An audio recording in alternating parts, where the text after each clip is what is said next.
Welcome to another edition of On the Hill Media. I'm Fosie Weston, and today my guest is the candidate for District 13 State Senator, Mr. Kyle Lorton. How are you doing today? Just fine, Fosie. How are you? I'm doing good. Can you first tell us a little bit about yourself? Sure. I was born and raised in the Midwest, and I lived in Indiana, Ohio, Kentucky, Michigan over my lifetime. Been a part of a loving family. Have two brothers and a sister, and fortunate to have both parents living. They actually live in Cleveland, Tennessee. Moved around as an adult quite a bit, as a working in the petrochemical industry. I attended the University of Maryland on a football scholarship, and I was able to play on some pretty good football teams back then. And I really have lived here now in Howard County about 11 years. We have a son at West Point. We have a daughter at River Hill High School. Have a wife, Carol, and we attended church at Grace Fulton Grace Community Church in Fulton, Maryland, and as I say, worked in the petrochemical industry, and I work for W.R. Grace now. I'm a sales director for North and South America for a certain business, and really decided to run for the state senate about 16 months ago. Oh, congratulations. Thank you.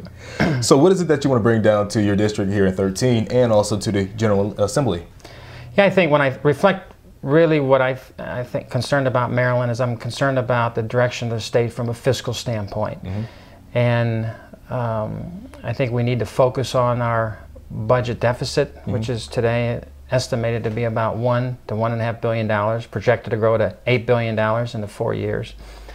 And so we have to look at our spending, and then we also have to look at how we try to increase our tax coffers without actually raising taxes. And I think we need to do that by making Maryland a more business-friendly state versus an unfriendly state. You know, there's been over 3,000 businesses have left Maryland.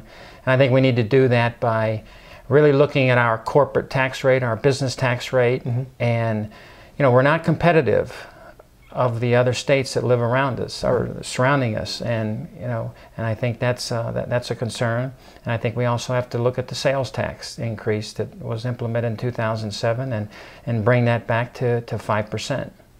So I think we need to focus our fiscal situation in Annapolis, and secondly, how do we create more jobs here in Maryland? Okay. Well, yes, we do need to do that. Now, what is it that you want to accomplish when you get there? I would after 4 years, if elected, after 4 years, if I were to look back, and I think success to me would be the fact that we were able to get our arms around the budget. For instance, I've got a roadmap for Maryland actually here. It's actually on my website. But here we talk about reining in spending 2% per year for the next 4 years. So we're going to ask the different government, state agency heads to reduce their spending by 2% per year, as well as then be on our way to making Maryland a job-friendly state. And I think, like I said, we have to do that by looking at that corporate tax rate, and also we have to make sure that we don't re-implement the tax on the job creators, or sometimes known as the millionaire's tax. Right. And I think that had an adverse impact on our economy in the last 4 years, and it's proven that I believe the state lost about $250 million of revenue by the fact that more and more of those people filed income taxes in other states versus Maryland. Okay, let's talk about the economy for a little bit. Sure. Now, in the next upcoming legislation year, now the state of Maryland may have to make $1 billion in budget cuts. How do you think we need to do this successfully? Well, as I indicated in my earlier comment, we've put out there what we call a roadmap for Maryland, and in that we specifically are going to request that the different state agency budget heads reduce their spending 2% per year. And so we need to rein in spending, and I think we want to do that from the standpoint of let the different state agencies find the fat, find where to trim, versus having the governor to implement, say, well, we're going to cut so much.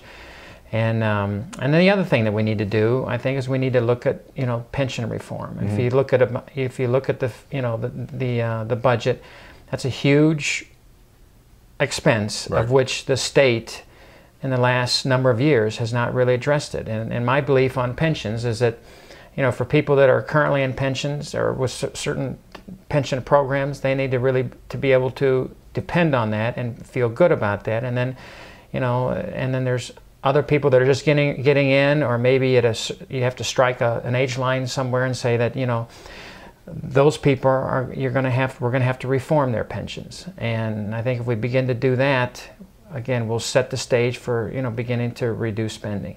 Right.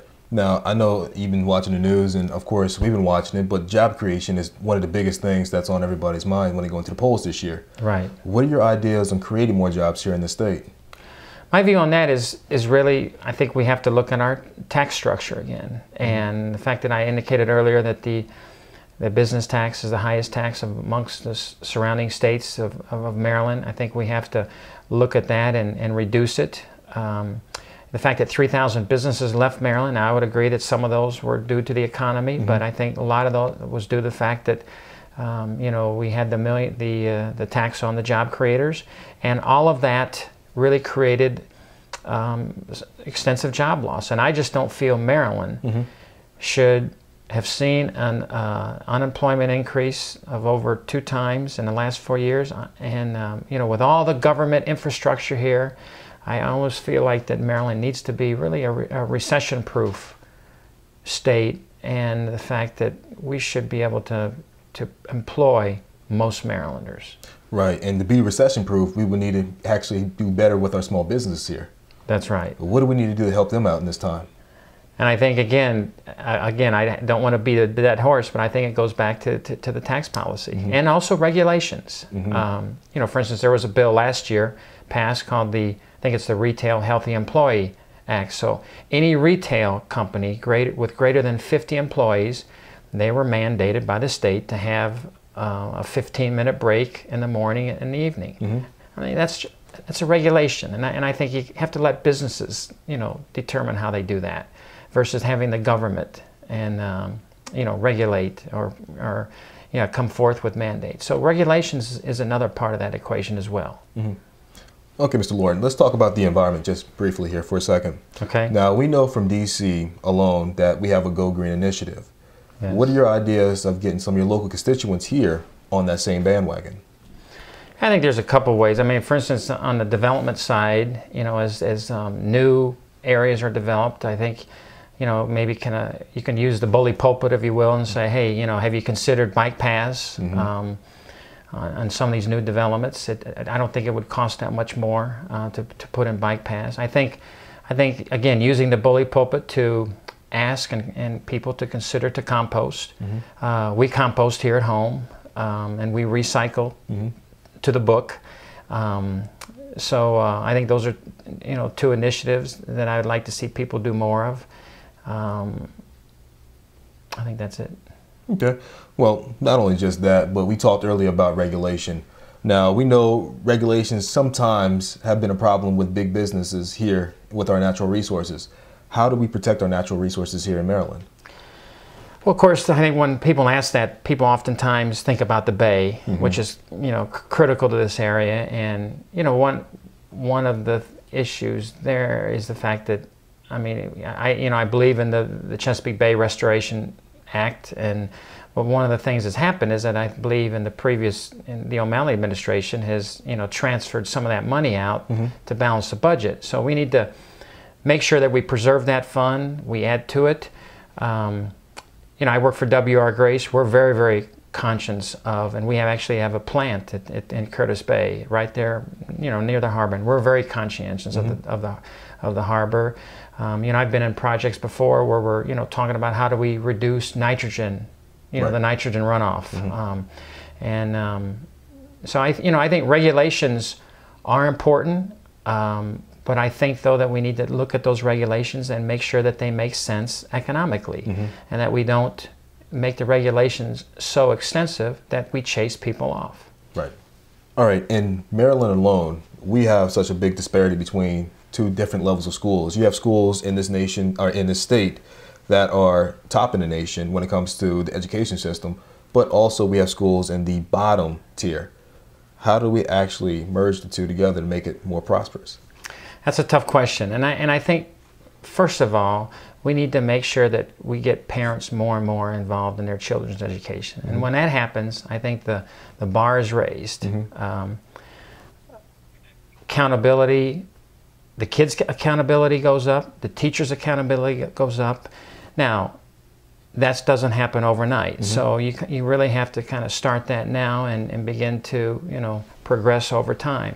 I think the other thing is that you have to make sure that parents have options to school their kids in various ways, you know, whether it's private, public, homeschooling, and even charter schools. You know, I would support the BOST Act, which was basically providing tax incentives to students who want to leave failing schools. And I think, you know, one of the things we have to look at as well as a legislature is the fact that, you know, the tendency is to want to try to put money, more and more money in these schools. And there's some of the schools that you point out, failure rates are pretty bad, and I think we have to really look hard to say, you know, the tendency is to, well, put more money, whereas if we continue to spend more money, I don't think the results are going to be any better. But the thing that I think we really have to focus on is making parents, you know, have a choice, allow and be a part of the schooling system. Okay, we know in this state we have a lot of problems, and I know you have a tall order of issues that we have going on in the state. That's why you're running. What is it that you want to talk about that's on your plate or on your mind that we haven't discussed already? Yeah, and I think it's really the question of why I'm running for the state senate. You know, I decided to enter this race last summer, about 15, 16 months ago, and really decided to run because I'm concerned about the direction of the state from a standpoint of the fact that I'm feeling that some of our liberties and freedoms are slipping through our fingertips, and that's really to the onslaught of big government, and that big government is coming in the form of excessive taxes and regulations and excessive spending. And so I decided to enter this race, and really for three different things, for three different reasons. Number one is that you know, I feel that we need to end the one-party rule system in Maryland. Maryland deserves a healthy debate versus a debate that just occurs within the Democratic Party. Right. I'm concerned about our fiscal budget deficit, as we spoke earlier. We need to rein this in. We can't continue to spend beyond our means and join the ranks of California, New Jersey, or New York. And thirdly, we need to make Maryland a more job-friendly state and really make, you know, the Mid-Atlantic, out of the Mid-Atlantic region states, is, you know, Maryland is the place to come to begin a business and prosper and grow. Well, Mr. Lorton, it has been a pleasure. Thank you very much, Fosi. All right. Now, for more information about Mr. Kyle Lorton, please visit his website at kylelorton.com, and for all other information, please visit our website on thehillmedia.com.